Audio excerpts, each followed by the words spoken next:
السلام علیکم ورحمۃ اللہ وبرکاتہ.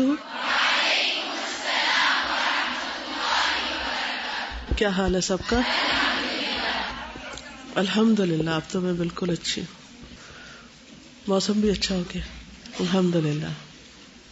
میں جب عرفہ کے دن خطبہ سن رہی تھی تو آپ لوگ مجھے بہت یاد آ رہے تھے، تو میں نے اس وقت سوچا تھا کہ میں جا کر یہ خطبہ آپ لوگوں سے شیئر کروں گی. تو انشاءاللہ آج میں آپ سے عرفہ کے خطبے کے ٹرانسلیشن کے اوپر کچھ بات کروں گی. دوسرے یہ کہ آپ لوگوں نے کتاب الحج پڑھی ہوگی اور اس میں بھی سارا ذکر اس کا پڑھا ہوگا، اور ہو سکتا ہے کچھ لوگوں نے سنا بھی ہو. کتنے لوگوں نے سنا تھا ٹی وی پر یا ریڈیو پر؟ اچھا الحمدللہ، کافی اچھا. حج ایک بہت اچھا موقع ہے سب کو یونائٹ کرنے کا مسلمانوں کو، لیکن اسی وقت ممکن ہو سکتا ہے جب ان کو عربی آتی ہو، جب بات سمجھ آتی، کیونکہ اگر لینگویج بیریئر ہو تو قریب بیٹھا شخص بھی بہت دور ہے. یعنی اگر زبان کا فاصلہ ہو، ایک دوسرے کی بات ہی سمجھ نہ آ رہی، اور اگر زبان سمجھ آتی ہو تو ہزاروں میل دور بیٹھے لوگ بھی دلوں کے قریب ہوتے ہیں. میری بہن نے اس رمضان میں اعتکاف کیا تھا مسجد نبوی میں. وہ کہنے لگی کہ میرے آس پاس اتنے اچھے اچھے لوگ تھے، اتنی عبادت گزار اور نیک خواتین تھیں، مجھے بہت زیادہ تکلیف ہوتی تھی کہ میں ان سے کمیونیکیٹ نہیں کر سکتی. تو وہ ایک دوسرے کو جیسے کچھ سکھا رہی ہیں، کچھ بات کر رہی ہیں، کچھ کہتے ہم جتنا بھی کوشش کرتے اشاروں میں دوسری تیسری طرح، لیکن وہ بات نہیں بنتی تھی. تو اس وقت وہ کہتی ہیں مجھے بہت شدت سے احساس ہوا کہ عربی زبان آنی چاہیے. وہ کہتی کہ بہت زیادہ میں نے اس کی دعائیں بھی کی کہ اللہ تعالیٰ مجھے سکھا دے. تو بہرحال قرآن مجید پڑھ کے ووکیبلری تو بہت ساری آ جاتی ہے، صرف ضرورت اس بات کی ہوتی ہے کہ انسان اس کو تھوڑا پریکٹس کرے. پہلے آپ کو چند ایک ایسی تصویریں ہلکی سی دکھا دیتے. یہ فریش پکچرز ہیں حرم کی اور حج کے جانے اور آنے کی، تو ہلکا ہلکا میں ساتھ بتاتی جاتی ہوں تاکہ آپ بھی میرے ساتھ سفر کر لیں، اور اس کے بعد پھر میں خطبے پہ آؤں گی انشاءاللہ. ٹھیک ہے؟ اس تصویر کو دیکھ کے کیا احساس ہو رہا ہے؟ کیا آتا ہے ذہن میں؟ کوئی بتائے گا آپ میں سے؟ ہوتا ہے نا ایک چیز کو دیکھ کے آپ کہتے اوہ، پہلا خیال کیا آتا ہے؟ یونٹی اور ایک سینٹر. یس، ایک سینٹر. اور اللہ تعالیٰ کی عظمت کا خیال، اور حضرت ابراہیم علیہ السلام کا اخلاص کہ انہوں نے خالی وادی میں لوگوں کو پکارا تھا، اور کس طرح دیوانہ وار. جب میں دیکھتی تھی نا یہ میری اپنی اتاری ہوئی تصویریں، تو میں کہتی تھی کیسی دیوانگی ہے. میرے منہ پہ ایک ہی لفظ آتا تھا، یہ کیسی دیوانگی ہے، میری عقل میں نہیں آتا. اب دیکھیے کہ چھوٹے چھوٹے معاملات میں ہم کتنی کیلکولیشنز کرتے ہیں یا نہیں. یہ چیز کتنے کی آئے گی، کتنے پیسے لگیں گے، پھر کیا بچے گا، پھر کیا نقصان ہوگا، پھر کیا فائدہ ہوگا.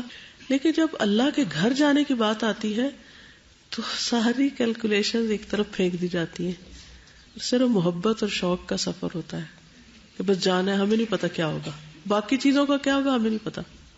تو ہر چیز پیچھے رہ جاتی، اور یہ صرف دیوانگی سے انسان کر سکتا ہے، عقل مندی سے نہیں کر سکتا. جب عقل بہت بیچ میں آ جاتی ہے تو عقل تو پھر شاطر ہوتی ہے، عقل تو پھر بہت کچھ سجھاتی ہے، نفع نقصان بتاتی ہے، اس کا کیا بنے گا، وہ کیسا ہوگا.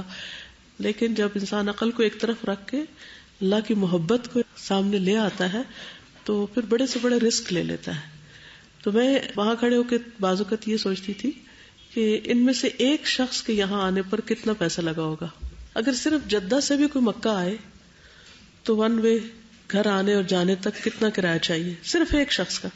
کیونکہ حرم کے آس پاس اگر کوئی رہ بھی رہا ہے تو اس کا ایک دن کا وہاں کا جو رینٹ ہے ایک حاجی کا، صرف اس کو کیلکولیٹ کر لیں، گھر سے آنے والے کا کرایہ کیلکولیٹ کر لیں. ان میں سے کوئی بھی ایسا نہیں کہ جو یہاں فری پھر رہا ہو. ہر شخص مال، وقت، جان کی قربانی کر کے آتا ہے یہاں. یہ کوئی عام کراؤڈ نہیں ہے کہ آپ کسی بازار میں سے گھس گئے تو وہاں رش ہو گیا.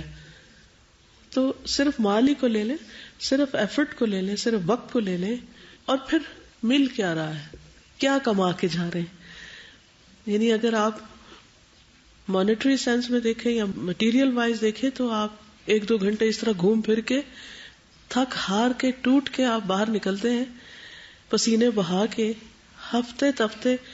ہاتھ میں کیا ہوتا ہے؟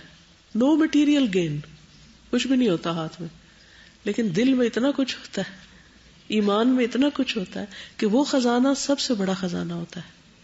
اس کے مقابل کوئی چیز نہیں، اور وہی پانے کے لیے جاتے ہیں.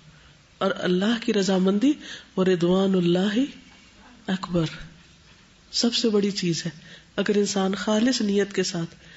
تو میں وہاں کھڑے ہو کے سوچتی تھی پہاڑوں کو دیکھ کے, نیچے کی چیزیں تو بہت بدل گئی نا, پہاڑ وہی ہیں ویسے ہی ہیں.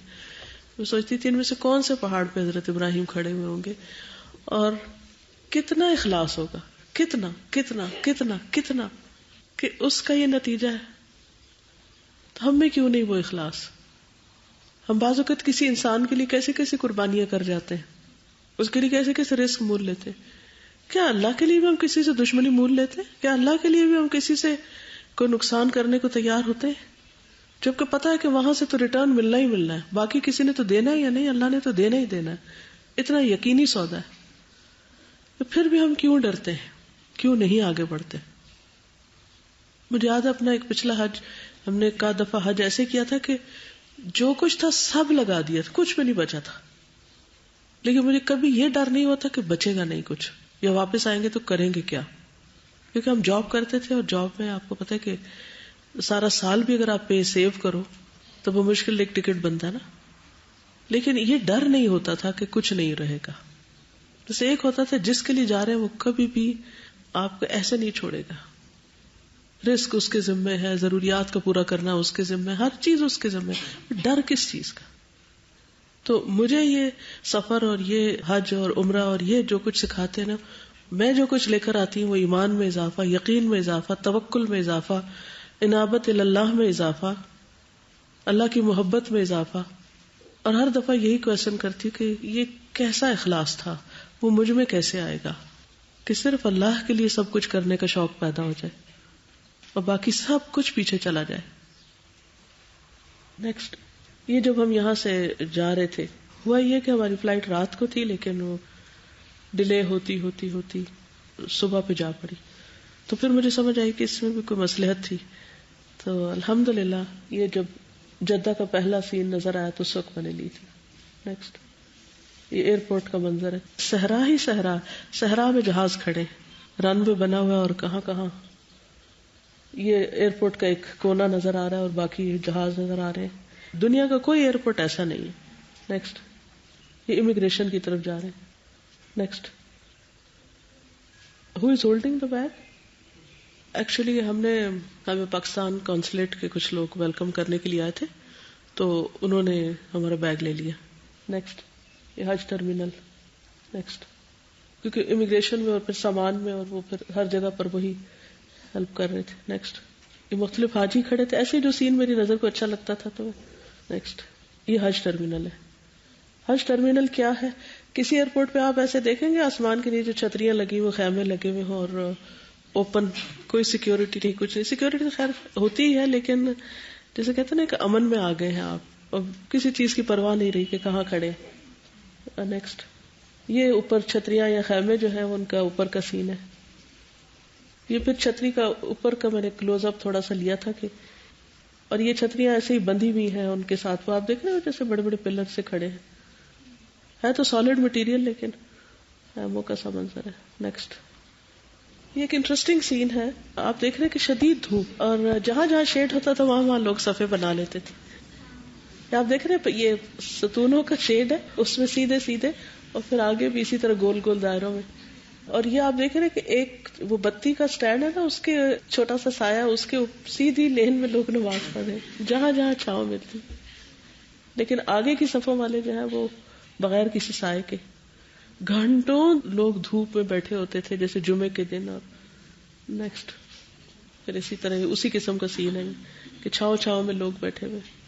نیکسٹ, یہ جمعہ پریئر کے لیے کافی صبح سے ہی لوگ بیٹھ گئے تھے, اور مجھے حیرت یہ ہوتی تھی کہ یہ تو اندر کا سین تو نہیں, یہ تو باہر کی طرف بیٹھے. کافی دور تک گلیوں میں لوگ صفے بنا کے بیٹھے ہوتے تھے. اندر جگہ تو جو رات سے بیٹھا ہے صرف وہی بیٹھ سکتا ہے اندر. اب یہ عین جمعہ کا وقت ہے میرے خیال میں. نیکسٹ, زمزم کے لیے انہوں نے بڑے بڑے ٹینک سے لگا دیے باہر کی طرف, اور اس میں بھی لوگوں کو صرف پانی کی بوتل لینے کے لیے بعض اوقات لمبی لمبی لائنوں میں کھڑا ہونا پڑتا ہے. رمضان میں جاتے ہیں تو کولرز بھی ہوتے ہیں, صفے بھی بچھی ہوتی ہے. حج کے موقع پر کولر, صفے, ہر چیز اٹھا دی جاتی ہے. یہ جب صبح ہوتی ہے نا فجر کے بعد, تو لوگ اشراق پڑھ کے پھر اتنے تھکے ہوئے ہوتے ہیں کہ بعض اوقات وہیں لیٹ جاتے ہیں. ہر طرف لوگ سوئے ہوئے, صحنوں میں ادھر ادھر, اور اتنے مزے کی نیند آتی ہے وہاں. یہ آپ دیکھیں یہ سوئے ہوئے سارے لیٹے ہوئے چھت، پھر جو دھوپ چڑھتی ہے پھر اٹھتے جاتے ہیں. نیکسٹ. اس میں یہ میں نے طواف کو کلوز اپ کرنے کی کوشش کی. اس میں 5 لیولز پہ طواف ہو رہا تھا، فرسٹ فلور پہ، پھر سیکنڈ پہ، پھر تھرڈ پہ، پھر فورتھ پہ، پھر پلیٹ فارم پہ. نیکسٹ. اور یہ آپ دیکھ رہے ہیں کعبہ کے گرد سفید کپڑا، یہ کعبہ کا احرام ہوتا ہے جو حج سے پہلے ہوتا ہے. حج ہوتے جاتے پھر چینج ہو جاتا ہے غلاف، عرفہ کے دن چینج ہوتا ہے. نیکسٹ. الحمدللہ حج سے 2-3 دن پہلے روزانہ شام کو بادل آنے شروع ہو گئے، پورا چھاؤں ہو جاتی تھی ہر طرف، بارش بھی تھی. نیکسٹ. یہ بھی آپ دیکھیں طواف کس طرح ہر لیول پہ طواف ہو رہا ہے. الحمدللہ رمضان میں جب ہم گئے تھے تو پورا ایک حصہ جو تھا وہ ٹوٹا ہوا تھا. یہاں اصل نے پہاڑ کو لینے کی کوشش کی تھی کہ اصل سین نظر نہیں آتا. نیکسٹ. رات کا منظر فجر کے بعد. نیکسٹ. قریب کوئی بس کوئی کار وغیرہ نہیں آ سکتی، کافی چل کے باہر کی طرف جانا پڑتا تھا. وہاں سے اب ایک اور پبلک ٹرانسپورٹ پہ بیٹھتے، وہاں سے ایک اور جگہ ہماری بس کھڑی ہوتی تھی، پھر کدائی کے مقام پر وہاں جا کے چینج کرتے. نیکسٹ. یہ کدائی کے پہاڑ ہے، کدائی کا ذکر سیرت کی کتابوں میں بھی آتا ہے. وہاں پر یہ چھوٹی گاڑیاں اور چھوٹی بسیں کھڑی ہوتی تھی تو وہاں ہم شفٹ کرتے تھے. نیکسٹ. یہ سارے وہی راستے اور پل وغیرہ پکا کے. یہ مینا کا پہاڑ ہی نظر آ رہی. نیکسٹ. لبیک اللہم لبیک لبیک لا شریک لک لبیک ان الحمد والنعمت لک والملک لا شریک لک لبیک اللہم لبیک لبیک لا شریک لک لبیک ان الحمد والنعمت لک والملک لا شریک لک لبیک اللہم لبیک لبیک لا شریک لک لبیک ان الحمد والنعمت لک والملک لا شریک لک لبیک اللہم لبیک لبیک لا شریک لک لبیک ان الحمد والنعمت لک والملک لا شریک لک. وہ حج زیادہ پسندیدہ ہے جس میں تلبیہ زیادہ ہو. العج والثج 2 لفظ آتے ہیں. عج کہتے ہیں زور زور سے تلبیہ پکارنا، اور ثج کہتے ہیں خوب خون بہانا، یعنی زیادہ قربانیاں کرنا. یعنی ایک تو کی جاتی ہے، ایک سے زیادہ بھی کیا جا سکتا ہے. تو جس حج کے اندر یہ 2 چیزیں ہوں زیادہ اچھا حج ہے. جب سب لوگ منا جا رہے ہوتے ہیں، عرفہ جا رہے ہوتے ہیں، اور پھر ہر مقام پر تلبیہ پکار رہے ہوتے ہیں، تو مجھے بس ایک ہی بات سمجھ آتی ہے، اور جب بلند آواز سے خصوصاً پکارے کہ صرف اللہ کا حکم مان کر یہاں آئے ہیں، ان سڑکوں پر، اس میدان میں، ان پہاڑوں پر، اس جگہ پر، ورنہ کیا کام ہے. میں اکثر جب میں راستے میں بعض اوقات بسیں رک جاتی ہیں اور آپ صرف دیکھ رہے ہوتے ہیں پیدل چلنے والوں کو، لوگوں کو جا رہے تھے تو جا رہے چل رہے ہیں، سامان اٹھایا پیدل چل رہے ہیں، میلوں پیدل چل رہے ہیں لوگ. تو میں اپنے آپ کو ایسے کہتی ہوں کہ کدھر جا رہے ہیں، کیوں جا رہے ہیں، کس لیے جا رہے ہیں، کیا لینے جا رہے ہیں، کیا مقصد ہے، کیا چاہیے. بار بار میں یہ کوشچن کرتی تھی، کیوں چل رہے ہیں، کیوں تھک رہے ہیں، کیوں یہ پہنا ہوا ہے، وہاں کیا کرو گے. ان سوالوں کا کیا جواب ہے؟ لبیک اللہم لبیک. آپ نے بلایا اس لیے آئے، دیٹس دی اونلی آنسر. عقل کوئی جواب نہیں دے سکتی، کیونکہ وہاں کچھ ہے ہی نہیں. نہ وہاں مارکیٹ ہے، نہ وہاں کوئی پکنک ریزورٹ ہے، کچھ بھی تو نہیں ہے. وہاں دھوپ ہی دھوپ ہے، اور حتیٰ کہ لیٹنے کے لیے پراپر بستر نہیں ہے، کھانے کا پراپر سامان نہیں ہے، وضو وغیرہ، واش روم، ہر چیز الحمدللہ بہت فیسلٹیز ہیں. اس کے باوجود جب اتنی لمبی لمبی لائنیں ہوتی ہیں تو ہر چیز مشکل ہوتی ہے. اور پھر ہر طرح کے لوگ ہوتے ہیں، کوئی کس طرح واش روم یوز کر لیتا ہے، کوئی پتہ نہیں چلتا پاک ہے ناپاک ہے، کوئی کچھ پھینک کے آ جاتا ہے، کوئی کچھ کر رہا ہوتا ہے. ہر ایک کی ان چیزوں کو برداشت کرنا. پھر مجھے سمجھ آئی کہ اس لیے اتنا تلبیہ کہنے کا حکم ہے کہ بہت زیادہ تلبیہ کہو، تاکہ جس وقت شیطان بہکانے لگے یا جس وقت عقل غالب آنے لگے تو ایک ہی بات سوچو کہ مقصد صرف ایک ہے، لبیک اللہم لبیک. آپ نے بلایا، ہم چلے آئے ہیں، صرف آپ کے کہنے پہ آئے ہیں، صرف آپ کے لیے آئے ہیں، کوئی دنیا کا مقصد نہیں. اپنے اخلاص میں اضافے کے لیے آئے. دیکھیں نا، جب انسان کسی بھی چیز کے لیے جاتا ہے تو اس کو کوئی نہ کوئی فائدہ حاصل ہو جاتا ہے. مثلا دین کے لیے بھی نکلتا تو بعض اوقات دنیا کا فائدہ حاصل ہو جاتا. لوگ جہاد کے لیے نکلتے تھے تو وہاں سے بھی غنیمت مل جاتی تھی. ٹھیک، کچھ تو ملتا تھا نا. لیکن حج کے سفر میں تو صرف دینا ہی دینا ہوتا، وہاں سے تو آپ کو کوئی ایسی غنیمت ملنے کا تو کچھ ہے ہی نہیں. تو جب انسان سب کچھ آہستہ آہستہ آہستہ آہستہ ہر چیز پیچھے چھوڑ دیتا ہے، یعنی یہاں سے ہم مکہ تک بھی جاتے ہیں تو کپڑے رکھ لیتے ہیں اور چیزیں رکھ لیتے ہیں. جب مکہ سے مینا جاتے ہیں تو انسان ہے چونکہ ضرورت پڑتی ہے، تو میں نے اس طرح کیا کہ جو اپنا مسواک وغیرہ تھا اور بہت ضروری چیزیں وہ تو اپنے ہینڈ بیگ میں رکھ لی، 2-3 چیزیں، اور سوچا کہ کپڑے بدل لوں گی تو کپڑے اور چند چیزیں جو تھی وہ بیگ میں رکھ دی. اور آپ کو حیرت ہوگی کہ بیگ کھولنے کی ضرورت پیش نہیں آئی. ٹائم بھی نہیں تھا، دل بھی نہیں چاہا، اور ضرورت بھی نہیں محسوس ہوئی. تو میں سوچ رہی تھی کہ پہلے گھر چھوڑا، بہت سی چیزیں وہاں چھوڑ دی، پھر مکہ آئے، پھر بہت سی چیزیں مکہ میں چھوڑ دی، پھر چلتے چلتے حتیٰ کہ جو پیک ہے عرفات، وہاں پہنچ کر تو واقعی سوائے دعاؤں کی کتابوں کے اور کچھ بھی نہیں چاہیے تھا. کچھ بھی نہیں چاہیے، کیونکہ کچھ اور کرنے کا وقت نہیں ہے. تو اس وقت مجھے یہ سمجھ آئی کہ حج یہ سکھاتا ہے کہ انسان اللہ کے لیے ہر چیز ہی چھوڑ دے، اور اس کے دل میں کسی قسم کا کوئی لالچ ہو ہی نہ، کسی چیز کی کوئی توقع ہو ہی نہ، اور ایک ہی سوچ کے لے کر جائے کہ اللہ کے لیے سب کچھ دے سکتے، چھوڑ سکتے. یہ تو پھر مینا کی انٹرنس ہے. مینا میں بھی نیچے ہی سونا تھا، تو اتنے صرف لٹرلی 3 بالش کا چوڑا وہ تھا میٹرس، اور جتنا ہمارا قد اتنا ہی ہوگا، اس سے بھی شاید چھوٹا ہی ہوگا. تو میں سوچی تھی کہ اچھا اس پر بھی سو سکتے ہیں نا، لیکن نیچے کارپٹ تھا، ایک کارپٹ کے اوپر چھوٹے چھوٹے میٹرس رکھے تھے، اور خیمہ بھی تھا مینا میں. لیکن عرفہ کے بعد جب مزدلفہ آئے تو خیمہ بھی گیا.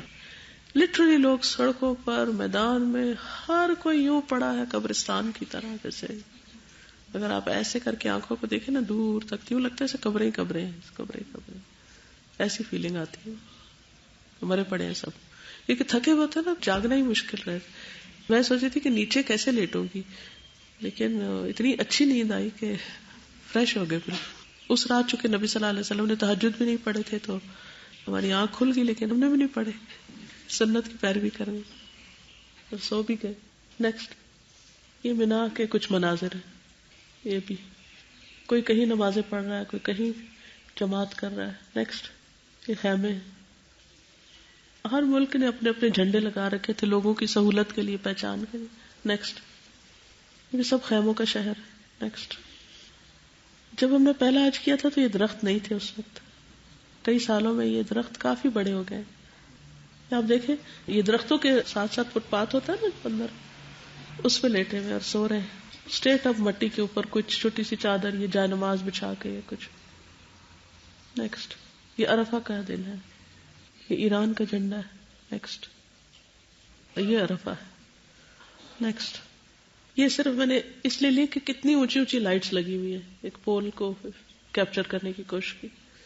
نیکسٹ، اس قدر لوگ چیزیں بانٹتے نظر آتے تھے. جیسے ہماری گاڑی گزر رہی ہے نا، تو صرف فیو سیکنڈ میں اتنے تھے کارٹن لسی کے، وہ جو باٹل کینز ہوتے ہیں وہ، اور پانی، اور وہ 2-3 انہوں نے اندر پھینک دی. ہر کوئی دینے والا ہے، لینے والے بھی بہت ہے، لیکن ہر ایک کے اندر ایک دینے کا مزاج. نیکسٹ، یہ پاکستانی کاؤنسلیٹ کا خیمہ تھا اس طرف. یہ عرفات میں خیمہ تھا ہمارا جہاں ہم رکے تھے، اندر سے چھوٹا سا منظر ہے. نیکسٹ، یہ مینا کا خیمہ ہے. نیکسٹ، یہ حرم جانے کے لیے اس پل میں سے گزرتے تھے ہم. نیکسٹ، یہ ریڈ کلر کی بس ہے، اور اس کا شکل کیا نظر آ رہی ہے، اتنی خوبصورت بس. اس بس سے ہم شفٹ کرتے تھے دوسری بس پر.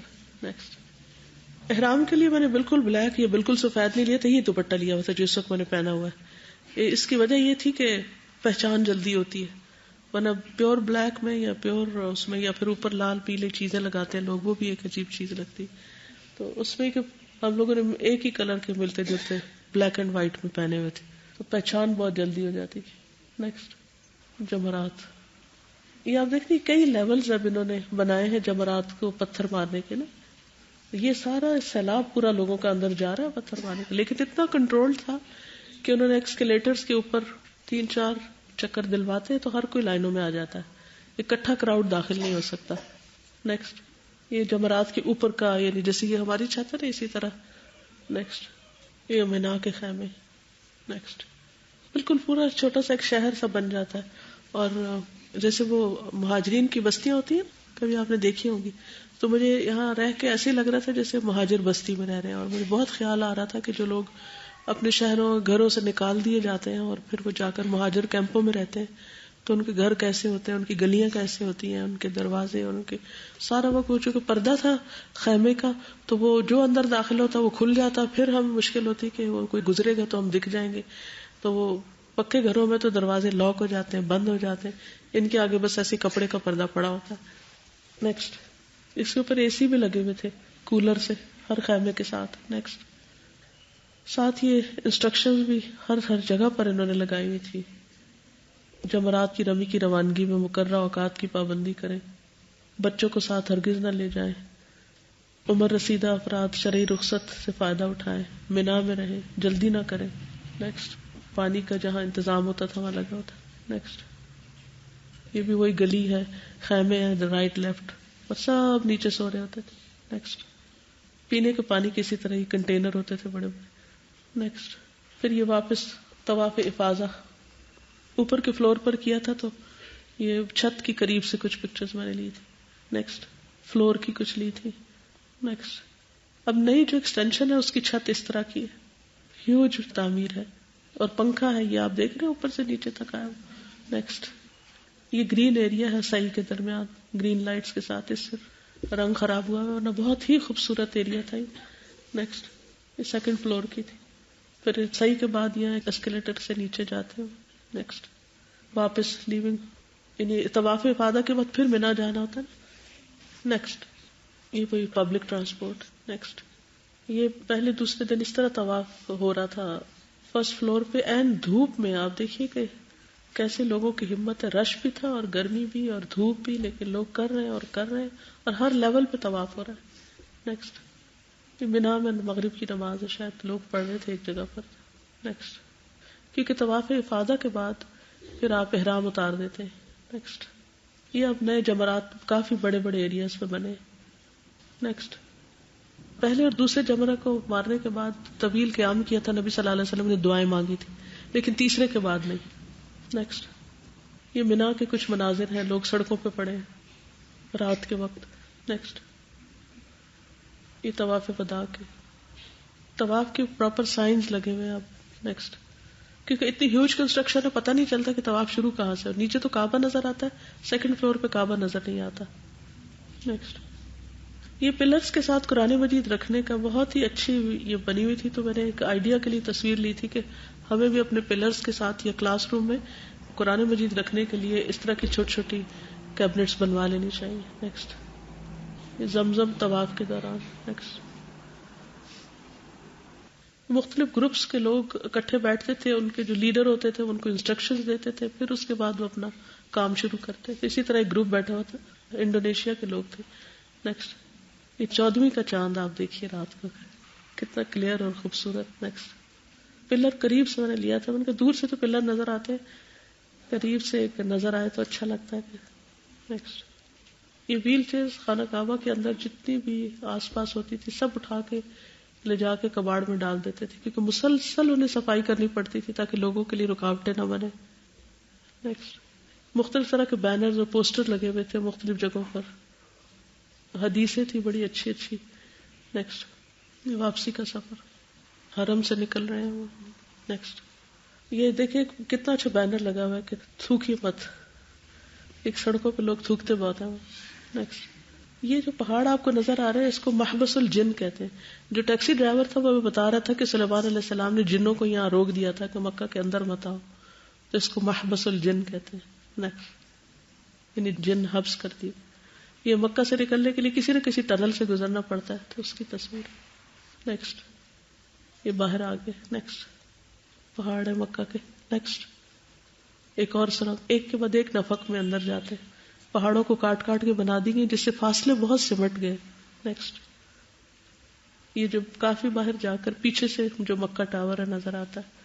نیکسٹ یہ پھر ہم حج ٹرمینل پہ پہنچ گئے. نیکسٹ PIA کا اپنے بینر وغیرہ لگے ہوتے ہیں جہاں پاکستانی آ جاتے ہیں سب.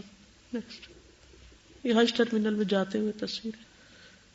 اس میں ایک بہت انٹرسٹنگ چیز تھی. طبیعت میری خراب ہو گئی آتے ہی تو میں بھجوا نہیں سکی, لیکن ہمیں ایک موقع پر, کیونکہ ہم چاہتے تھے کہ اس کے قریب جا کر اترے جمرات کے, تو ہم بس کے اوپر ایک دفعہ قریب جانے کی کوشش میں پھنس گئے.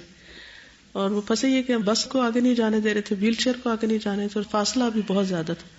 تو ہم نے وہ جو وہاں سیکورٹی گارڈ سے ان سے کہا کہ ہم تو نہیں چل سکتے, اتنی بڑی بڑی سرنگیں ہیں اور ہم آگے کیسے جائیں گے. تو ان کا اچھا میں آپ کو کچھ بندوبست کرتا ہوں, آپ انتظار کریں. اتنے میں ایک ٹریکٹر جیسے ہوتا ہے نا, کبھی آپ نے بھینسوں یا بکریوں کو لے جانے والا ٹرک دیکھا ہوگا, تو اس طرح کا ایک ٹرک آیا, تو اس میں کھانے کے بڑے بڑے برتن لدے ہوئے تھے. تو اس نے اس کو کہا میں تمہیں گزرنے نہیں دوں گا جب تک ان پیسنجرز کو نہیں لے کر جاؤ. تو پھر ہم اس کے اوپر چڑھے. اس کی بھی چھوٹی سی ویڈیو ہے, وہ معلوم نہیں کہاں ہے, کیونکہ میں واپس آ کے کچھ سارٹنگ کر نہیں سکی. تو وہ بہت ہی انٹرسٹنگ کہ ہم سب اس پہ چڑھے اور ساتھ تکبیریں پکار رہے تھے اور ساتھ وہ سب کھڑے تھے. تو بالکل ایسا لگ رہا تھا کہ بھینس بکریاں کسی نے چڑھا کے تو لیکن وہ بھی اتنا اچھا لگ رہا تھا یہ سوچ کے کہ اللہ کے راستے میں انسان کسی بھی چیز پہ چڑھتے ہوئے ایک سعادت محسوس کرتا ہے. اگر ویسے ہمیں کوئی آفر کرے کہ اس ٹرک پہ چڑھو اور چلے لے چلتے ہیں تو میں کہیں کہ ہے ہماری شان کے خلاف ہے یہ بات. ہر چیز میں ایک خوشی, جو بھی اللہ کے راستے کا سفر ہو نا, جیسے حج تو ایک واقعی بہت بڑا سفر ہے اللہ کے راستے کا, لیکن جیسے آپ تعلیم حاصل کرنے کے لیے بھی نکلتے ہیں یا تبلیغ کرنے کے لیے نکلتے ہیں, یا کوئی بھی سفر جو آپ اپنی ذات کے لیے نہیں کر رہے ہوتے, اللہ کی خاطر کر رہے ہیں, یعنی ذاتی فائدے کے لیے نہیں بلکہ اللہ کے دین سیکھنے سکھانے یا اس کو فائدہ پہنچانے کے لیے کر رہے ہیں, تو اس کے لیے ہمیشہ ایک چیز دل میں رکھ لیا کریں بس کہ میں اللہ کے راستے میں, اور اس پر اسمائل کیا کریں کہ میں اللہ کے راستے میں. مشکل ہو, آسانی ہو, تکلیف ہو, تنگی ہو, کوئی کچھ کہہ دے, کوئی سخت سے سخت ناپسندیدہ چیز پیش آ جائے, تو بس ایک ہی خیال بار بار کہ میں اللہ کے راستے میں ہوں. جب جہاز ہمارا لیٹ ہو رہا تھا, ہم 23 آورز میں پہنچے تھے, یعنی گھر سے نکل کے گھر تک. اس سارے سفر میں ایک ہی چیز بار بار کہتی رہی, اللہ تیرا شکر ہے تو نے ہمیں موقع دیا, اللہ تیرا شکر. جتنا لیٹ بھی ہوتا جا رہا تھا میں پھر بھی مسکراتی تو کہتی اللہ تیرا شکر ہے تو نے یہاں بٹھایا, اب میں تیرے راستے میں ہوں, چاہے میں بیٹھوں, چاہے میں چلوں, چاہے میں کھاؤں پیوں, لیٹوں اٹھوں, کسی سے بات کروں, کچھ بھی نہ کروں, چپ کر کے بیٹھ کے ذکر کرتی رہوں, میں تو تیرے راستے میں ہوں. اس سے کیا فرق پڑتا ہے؟ جب انسان اللہ کے راستے میں شہید ہو تو دائیں گرے یا بائیں گرے اس سے کوئی فرق پڑتا ہے؟ As long as you are in the way of اللہ, کوئی چیز میٹر نہیں کرتی.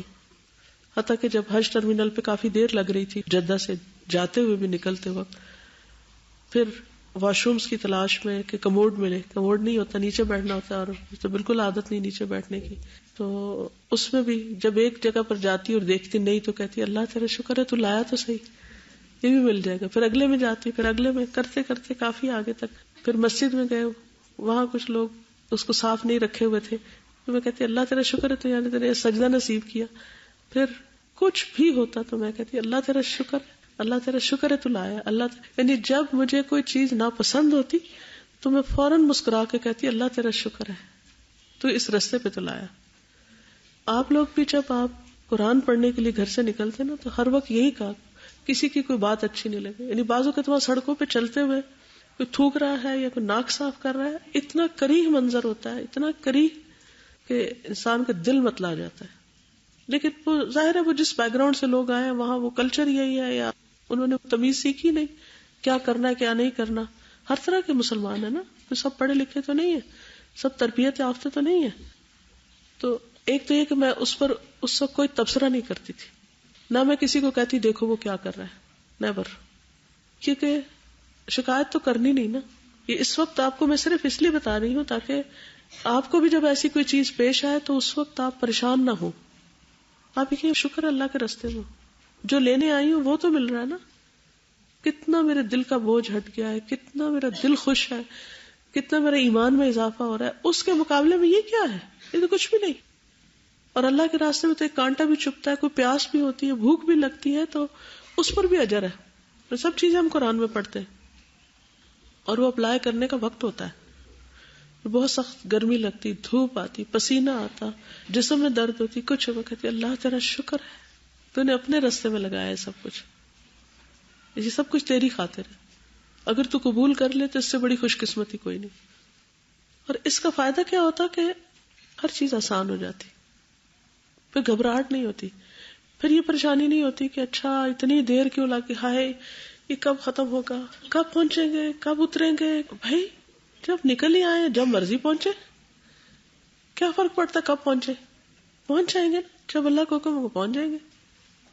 تو جب انسان شکایت نہیں کرتا نا تو ہر چیز خوشگوار ہونے لگتی ہے، ہر چیز کا رخ بدل جاتا ہے۔ اور جب ہم شکایت کرنے لگتے ہیں تو پھر ہر چیز کے اندر کیڑے نظر آتے ہیں، ہر چیز میں، یہ کیوں ایسا کر رہا ہے، یہ کیوں ایسا کر رہا ہے، یعنی قدم قدم پر آپ کو اپنی مرضی کے خلاف چیزیں نظر آتی ہیں۔ اگر آپ ان کو ایشو بنانا چاہیں تو بہت بڑے بڑے بن سکتے ہیں، لیکن جب یہ یاد رہے کہ لا جدال فی الحج، لا فسوق ولا جدال، بات ہی ختم۔ ایک اور یہ کہ ہم نے یہ کوشش کی کہ عشر ذی الحج سے بھی اچھا فائدہ اٹھائیں، تو 8 تاریخ کو جب مینا جانا تھا تو ہم نے اس دن بھی روزہ رکھ لیا، صرف 9 کو نہیں رکھا کیونکہ نبی صلی اللہ علیہ وسلم نے حج میں نہیں رکھا تھا، اس لیے صرف بتا رہی ہوں تاکہ اگر آپ لوگ کو اللہ تعالیٰ توفیق دے اور وہاں موجود ہو تو وہ اتنی بابرکت جگہ ہے کہ روزہ رکھنا مشکل نہیں ہے۔ اور ہم روزے کی حالت میں صبح صبح یعنی کہ جیسے اشراق کے بعد ہم طواف کرتے، خوب پسینہ بھی آتا اور مجھے ڈر ہوتا کہ ہم ڈی ہائیڈریٹ ہو جائیں گے، لیکن بلیو می کچھ بھی نہیں ہوتا تھا، تھوڑی دیر کے لیے ایسی گرمی پیاس کا احساس ہو، لیکن اس کے بعد جب ریسٹ کرتے تو ایسے وہ پورا جسم بھی ٹھنڈا ہو جاتا اور دل بھی ٹھنڈا ہو جاتا اور پیاس کا احساس بھی ختم ہو جاتا۔ صرف تھوڑا سا اپنے آپ کو روکنے کی ضرورت ہوتی ہے، ہائے واوالا نہ مچائے۔ اس سے ہوتا کیا، ایک واوالا مچاتا ہے نا تو دوسرا اس کو دیکھ کے مچاتا ہے، شکوہ جواب شکوہ، کیونکہ دوسرے نے بھی تو کچھ کہنا ہے نا، پھر ویسا ہی کہنا ہے جو پہلا کہہ رہا ہے، وہ وہاں سے کیسے تبدیلی کرے۔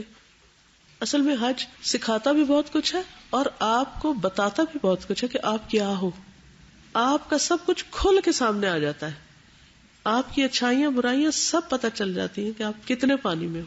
اگر اپنے آپ کو ٹیسٹ کرنا ہو نا، جیسے تھرمامیٹر کو پانی میں ڈال کے کس کا ٹیمپریچر کتنا ہے، یہ جسم کا بخار کتنا ہے، حج آپ کو پورا پورا بتا دیتا ہے کہ آپ میں اسٹیمنا کتنا ہے، آپ میں صبر کتنا ہے، آپ میں ایمان کتنا ہے، آپ میں تقویٰ کتنا ہے، آپ کا لوگوں کے ساتھ معاملہ کیسا ہے، یہ بھی بتاتا ہے آپ، کیونکہ کہیں نہ کہیں تو آپ پھسلیں گے نا، پتہ چل جائے گا پھر۔ اور پھر بہت اچھا پارٹ جو لگتا تھا وہ یہ کہ جو نمازیں ہوتی تھی ان میں یا مکہ سے متعلق صورتیں یا پھر حج سے متعلق یا پھر حرم کی حرمت اور ان چیزوں سے متعلق، جس دن ہم مینا جانے والے تھے اس سے پہلے فجر کی جو نمازیں تھیں اس سے پورا ریوائز کرا دیا انہوں نے کہ کیا کیا کرنا ہے، تو اتنا لطف آ رہا تھا نا، اچھا اب ایسے کرنا ہے پھر ایسے کرنا۔ چلیے حج کے خطبے کو ذرا سا دیکھ لیتے ہیں۔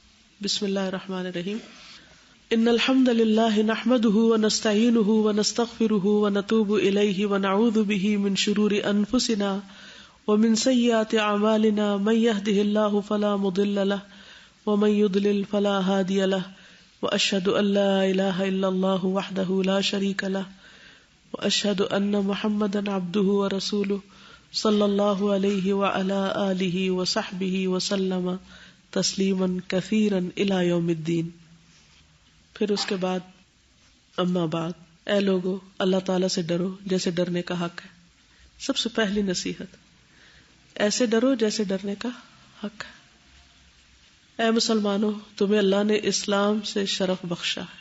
آپ یقین کریں جب میں یہ خطبہ سن رہی تھی نا، میں صرف رو رہی تھی، اور اس وقت واقعی اپنے مسلمان ہونے کا شکر ادا کر رہی تھی کہ اگر میں آج مسلمان نہ ہوتی تو میں یہاں کیسے بیٹھی ہوتی۔ یہ ایمان کی جو لذت اور حلاوت اس وقت محسوس ہو رہی ہے، یہ تو کہیں بھی نہ پا سکتی۔ اور تمہیں اس دین کی امانت کا بوجھ اٹھانے کی توفیق عطا کی ہے۔ یہ کیا ہی عظیم شرف ہے اور کیا ہی بڑی فضیلت ہے کہ تم رحمت کی ہوئی امت ہو تاکہ اللہ تعالیٰ تم پر مہربان ہو۔ اور پھر یہ آیت پڑھی، اِنَّا عَرَضْنَا الْأَمَانَةَ عَلَى السَّمَاوَاتِ وَالْأَرْضِ وَالْجِبَالِ فَأَبَيْنَ أَن يَحْمِلْنَهَا وَأَشْفَقْنَ مِنْهَا وَحَمَلَهَا الْإِنسَانُ إِنَّهُ كَانَ ظَلُومًا جَهُولًا لِيُعَذِّبَ اللَّهُ الْمُنَافِقِينَ وَالْمُنَافِقَاتِ وَالْمُشْرِكِينَ وَالْمُشْرِكَاتِ وَيَتُوبَ اللَّهُ عَلَى الْمُؤْمِنِينَ وَالْمُؤْمِنَاتِ وَكَانَ اللَّهُ غَفُورًا رَحِيمًا. پھر یہاں 3 گروپس کو واضح طور پر مینشن کیا گیا. اے مسلمان بھائی، یہ دین اپنی تعلیم اور اصولوں کے ساتھ آپ کے پاس امانت ہے. یہ جملہ تو ایسے مجھے لگا کہ یہ دین میرے پاس ایک امانت ہے. اللہ نے مجھے دے دیا یہ دین، میں مسلمان پیدا ہو گئی اور میں ایک امانت کی حامل ہو گئی. تو آپ اس ذمہ داری کو اچھے طریقے سے ادا کریں اور اس کے عمدہ اخلاق کے ساتھ آراستہ ہو جائیں.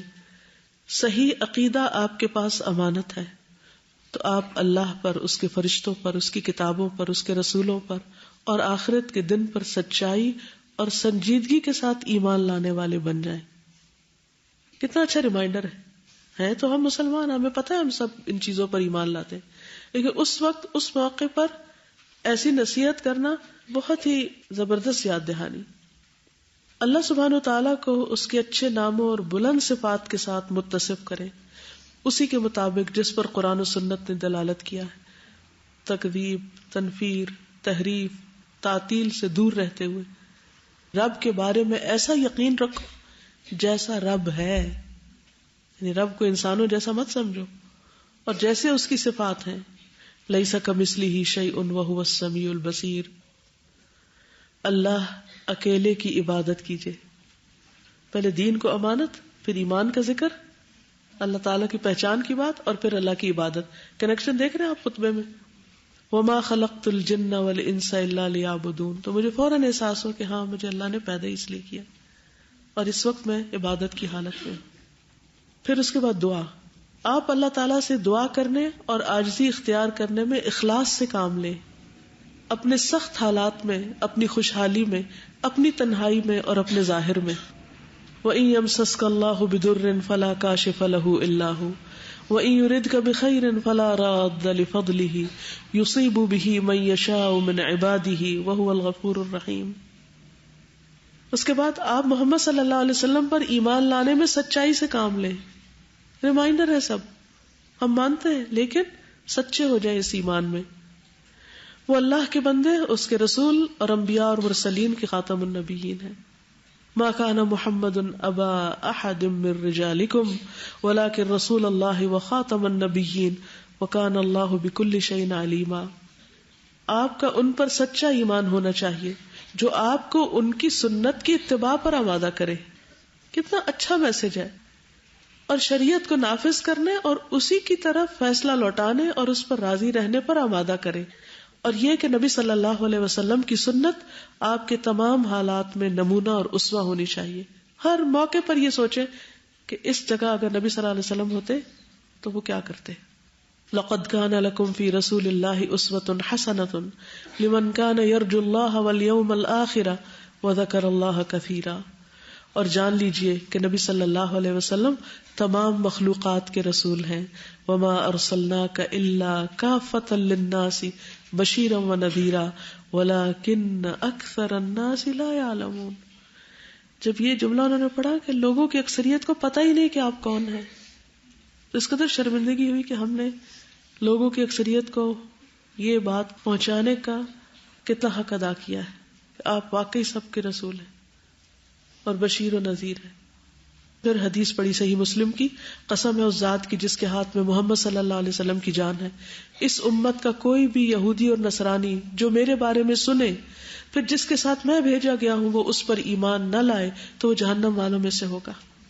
یعنی خواہ کوئی پچھلی کتابوں کو مانتا اور رسولوں کو، لیکن جب تک محمد صلی اللہ علیہ وسلم کو نہ مانے اس وقت تک وہ آگ سے نہیں بچ سکتا. یعنی آپ لوگوں کے درمیان کرائیٹیریا ہے، معیار ہے رائٹ یا لیفٹ جانے کا.